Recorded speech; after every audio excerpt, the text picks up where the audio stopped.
ninth and final episode mirrors the first, bringing us full circle, back to where Joel's arc began. Joel reprises his role as the reluctant hero. Someone else will come along, when he tells Marlene to choose another to save humanity, not Ellie. From the end of episode 8, when Joel embraces a traumatized Ellie and whispers words he said to Sarah, "Baby girl, I got you," we see a shift in their dynamic, almost a reversal. Joel speaks openly about Sarah after a long refusal to share anything of himself despite Ellie's repeated attempts to befriend him. She's removed and reserved in the aftermath of her ordeal with David, and it's Joel who's endeavoring to bond with her now. When he reveals his attempted suicide, she offers up a generic platitude in response to a charged moment. So time heals all wounds, I guess. But Joel says it wasn't time that did it. The rest is unspoken understanding between them, a meaning we infer. There's such a greatness to his lateness. Only now that Ellie is emotionally underwater does Joel find the courage to go deep. Yet his feeling for her is not selfless affection, but a desperate reclamation of Sarah, or rather what Sarah represents. His intense, almost primal need to protect her knows no price. In denying her the opportunity to save who she can save, he isn't sparing her the sacrifice. He's choosing which sacrifice will be made, because it is her purpose that is being lost in the preservation of his.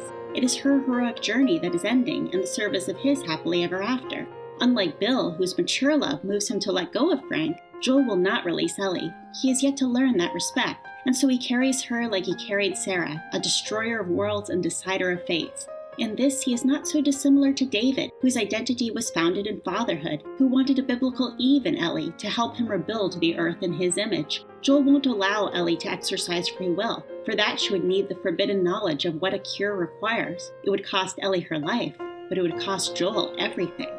Like Kathleen, who mourned her brother Michael but inherited none of his mercy. Like Henry, who could only endure so long as Sam survived. Like Riley, whose dying wish was to lose her mind with Ellie, with no thought for those they would inevitably infect. Joel is content to let the world burn in the wake of his losses, and is prepared to burn it down himself to defend what he still has. His is not a perfect love like Bill and Frank's, nurtured over a lifetime in a personal Eden, but it is no less real, and the choice he faces is only obvious to the detached observer, who can arbitrate from afar, who can weigh his heart against a feather and find him fallen. In the pivotal moment, we expect him to be messianic. We expect him to lay down everything he holds most dear in deference to the greater good. But he is not the savior of this story. He said it himself.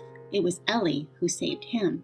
The humanity he demonstrates to the detriment of mankind shows him to be tragically flawed, but not beyond forgiveness. As the narrative reminds us again and again, there is more than evil and its diametric opposite. More of this world than heaven and hell, more of us than our latest and greatest mistakes. And so it might be argued that Joel is not the backslidden hero, the reluctant hero, the anti-hero, that Joel is not the hero at all, that Joel is the everyman, the selfishness, the woundedness, the lostness in us all. He is neither the good guy nor the bad guy.